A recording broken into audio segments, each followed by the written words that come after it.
Hi everyone, welcome to Module 8, Life Among the Sand Dunes. And so this week is Module 8, and in Module 8, the overview is here.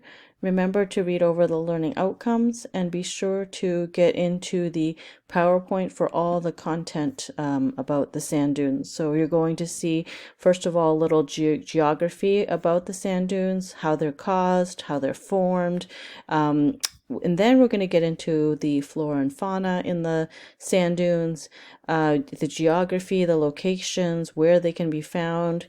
And when I think, if you're like me, when you think of sand dunes, you think of the ones on the border of Arizona and California, where you see a lot of those off-roading recreational vehicles.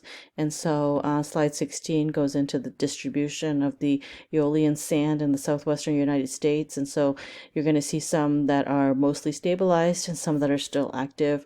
You're going to see what the formations are called, how are they formed, of course, that interaction of wind with a steady supply of sand, and then an obstacle that stops to trap some of the sand, and then you're going to see that formation.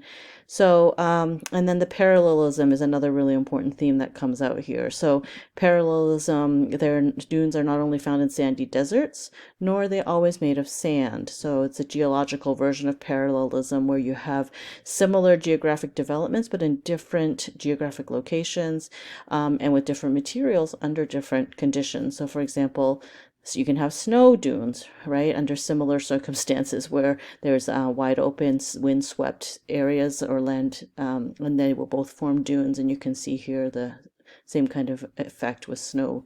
And then it brings out an interesting parallelism here.